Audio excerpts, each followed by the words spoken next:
사실 제가 여기 이름을 넣지는 않았는데요. 이 연결망은 헐리우드 주변의 사람들의 연애 관계의 연결망입니다. 네. 여기 굉장히 빨간색하고 많이 연결되어 있는 파란색이 보이시잖아요. 제가 누군지 알아요. 말씀을 드리진 않을게요. 네. 근데 이거 보면 이렇게 굉장히 재밌더라고요. 근데 여기서는 삼각형은 없어요. 삼각형은 사실 삼각형이 있다는 것은 삼각형을 구성하고 있는 두 사람이 양성애자여야 돼요. 그렇죠? 근데 양성애자는 소수잖아요. 그래서 상대적으로 삼각형은 눈에 띄지 않는 거고요. 근데 여기 보면 사각형은 몇 개 있어요.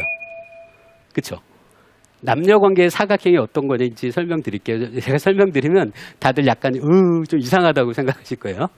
남녀 관계의 사각형이 언제 만들어지는지 설명드릴게요. 두 부부가 결혼해서 살고 있었어요.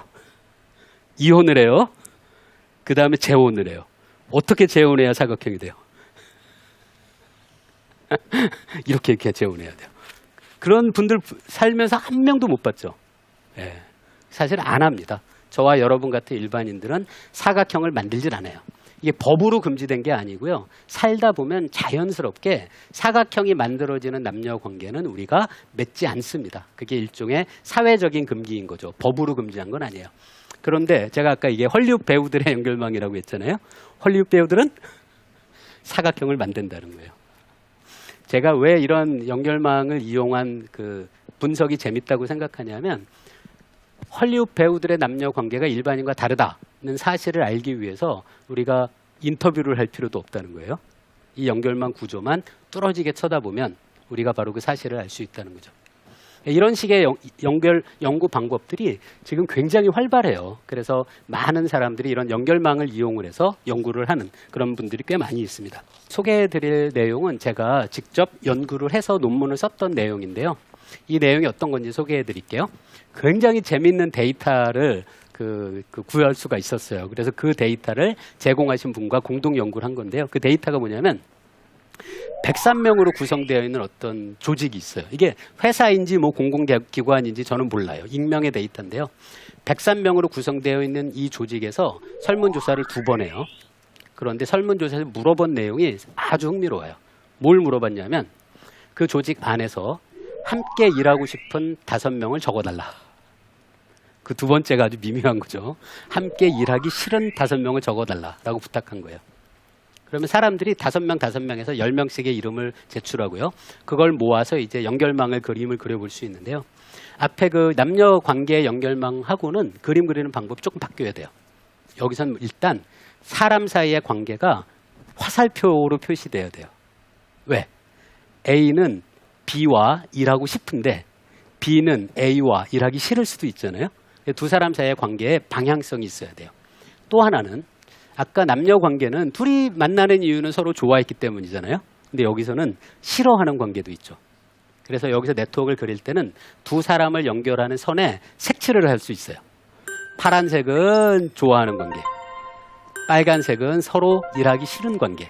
그래서 색칠을 할 수 있고요, 선에. 그리고 선을 그 화살표로 그려야 되는 그런 네트워크라고 할 수 있죠.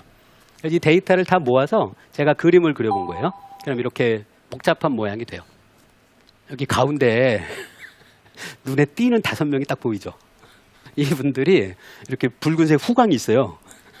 이 붉은색 후광의 의미가 뭐냐면 이분들이 당신하고는 일하기 싫어요 라는 화살표의 지목을 워낙 많은 사람들한테 받은 거예요.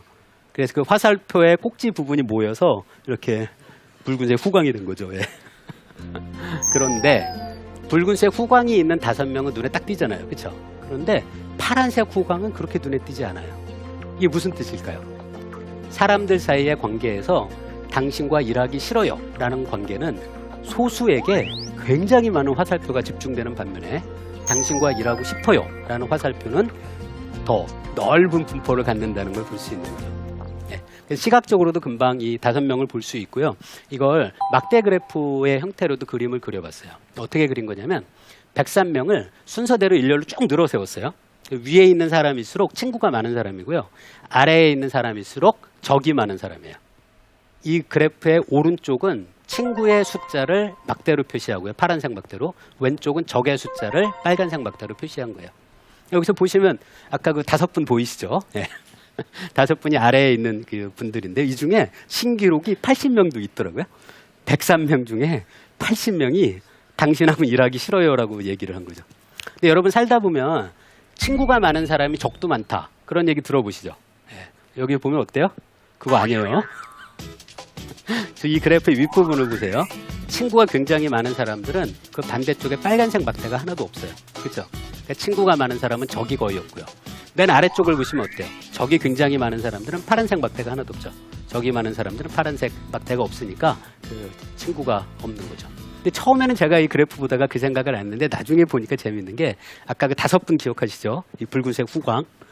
그 5분들이 자기들끼리도 안 좋아하는 거예요. 왜 그럴까요? 만약에 자기들끼리 한 명이라도 서로 좋아하는 관계가 있었다면 이 그래프의 요 오른쪽에 파란색 막대가 하나라도 있어야 돼요. 근데 없잖아요. 그러니까 자기들끼리도 안 좋아요. 그 다음에 또 나중에 보니까 재밌는 게 아무런 빨간색 막대도 없고 파란색 막대도 없는 분들도 보이죠. 이분들은 뭐라고 할까요? 그 조직에서 뭔가 존재감이 없는 분들이에요. 그죠? 예. 같이 일하고 싶은 사람도 없고 같이 일하기 싫은 사람도 없고 그런 분들도 있다는 걸 알 수 있고요. 이 연구하다가 이것도 좀 재밌었어요. 이게 뭐냐면 이걸 저희 분야에선 전이행렬이라고 부르는데요. 여기 350이라는 숫자 보이시죠? 350이라는 숫자를 왼쪽으로 쭉 가서 보면 2003년의 친구 관계예요. 그리고 위로 가면 2006년의 친구 관계죠. 그러니까 350의 의미는 두 사람이 친구 관계였던 짝이 3년이 지나도 여전히 친구 관계로 남아있는 짝이 몇 짝인지를 센 거예요. 거기에 해당하는 적의 관계의 숫자는 273이에요. 273이 350보다 숫자가 작죠. 그 의미는 적의 관계가 보다 친구 관계가 더 안정적이라는 거죠. 친구 관계가 더 잘 유지돼요. 이 테이블에서 가장 충격적인 두 숫자가 4와 0이에요. 4의 의미 뭘까요? 2003년에 친구였다가 3년이 지나서 적으로 바뀐 사람들은 있다는 거예요. 친구는 드물지만 적으로 바뀔 수 있어요. 이 테이블에서 가장 끔찍한 숫자가 0이에요. 저 의미는 뭘까요? 2003년에 적이었다가 3년이 지나서 친구로 바뀐 사람은 한 명도 없어요. 그죠? 지금 오늘 보니까 이렇게 젊은 분들이 많이 오셨는데요. 자, 이제 여러분 인생에 도움이 될 말씀을 드릴 수 있는 거죠. 친구라고 안심하지 마세요. 친구는 소수지만 적이 될 수 있어요. 그리고 적은 아예 만들지 마세요. 적이 친구로 바뀌는 건 친구가 적으로 바뀌는 것보다 훨씬 더 일어나기 어려운 일이라는 걸 알 수 있죠. 자, 사실 물리학자들은 지금 이런 데이터를 갖고 조금 더 다른 얘기도 해보고 싶어요. 제가 했던 질문은 뭐였냐면 제가 이 조직의 장이라고 생각하고요. 이 조직에 어떤 사람들끼리는 서로 일하고 싶어하고 어떤 사람도 일하기 싫어하잖아요. 그럼 이 사람들 모두를 위해서 이 전체 조직에 부서를 배치하는데 가능하면 함께 일하고 싶은 사람은 같은 부서에, 그죠? 서로 일하기 싫은 사람은 다른 부서에 놓을수록 전체 조직이 더 안정적이고 사람들이 더 행복할 수 있지 않을까라고 생각한 거죠.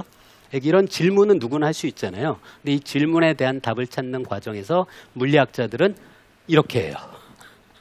이 수식의 의미만 설명드리면 첫 번째 항의 의미가 바로 그거예요. 싫어하는 사람은 다른 팀, 좋아하는 사람은 같은 팀에서 일을 하게 할수록 에너지가 더 낮아지는 항이에요. 처음에는 첫 번째 항만 갖고 계산을 했거든요. 그랬더니 문제가 103명인데 90명이 한 팀이 나오더라고요. 근데 그것도 제가 원하는 건 아닐 거 아니에요. 그래서 항을 하나 더 넣었어요. 두 번째 항의 의미는 가능하면 팀의 크기가 비슷비슷한 상황이 에너지가 더 낮아지도록 하는 항이에요. 이 두 항을 다 넣어서 가장 에너지가 낮은 상태를 찾는 거죠. 자, 여기서 제가 강조 말씀드리고 싶은 게 자, 이렇게 문제를 만든 다음에 이렇게 정의된 에너지가 가장 낮은 상태를 찾는 거예요. 그걸 물리학에서는 바닥 상태라고 하죠. 제 프로그램은 에너지의 바닥 상태를 찾아요. 표준적인 물리학 문제를 푸는 거죠. 그런데 막상 정말로 제 프로그램이 하는 일은 103명으로 조직된 이 조직의 팀의 부서 배치 문제를 해결하는 거죠. 그래서 방법은 물리학이에요. 근데 해결하는 것은 이제 물리학 문제가 아닌 거죠. 네, 그렇게 해서 계산을 해봤더니 이렇게 나오더라고요. 제가 원했던 상황 아니에요. 저는 이 5분 기억하시죠? 그 5분들이 어떤 부서에 배치돼서 그분들도 뭔가 행복하게 일을 하기를 바랬는데 안 돼요.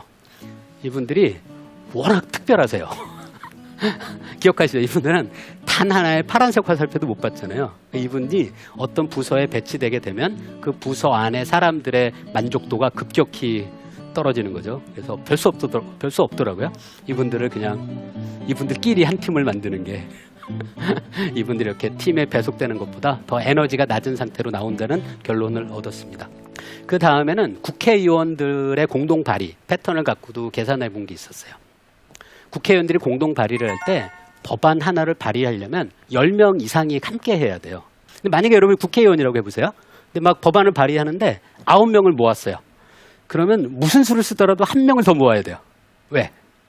안 모으면 9명 모은 노력이 다 도로아무타불이에요. 법안 접수가 안 돼요.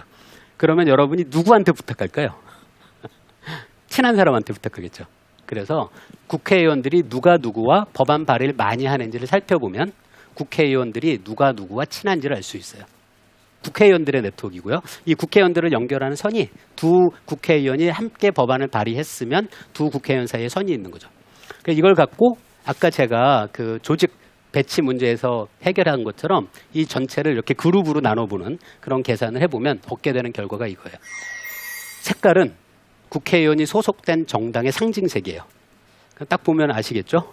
우리나라 국회의원들은 대부분 같은 정당 사람들하고만 주로 공동으로 법안 발의를 많이 해요. 그러니까 정당의 효과가 가장 크다는 걸 알 수 있었고요. 사실 제가 이 데이터를 살펴볼 때 정말로 궁금했던 건 이 빨간색 부분에 색깔이 다른 분들 있잖아요. 이 분들이 나중에 이 정당에서 나와서 다른 분들하고 함께 정당을 만들었어요. 제가 갖고 있던 생각은 이분들이 탈당하기 전이라도 이분들이 누구와 법안 발의를 많이 하는지를 유심히 보면 나중에 누가 여기서 나와서 신당 쪽으로 옮겨갈지를 예측할 수도 있지 않을까라고 생각했던 거죠. 근데 지금 보시면 알겠지만 우리나라 국회는 그런 거 없어요.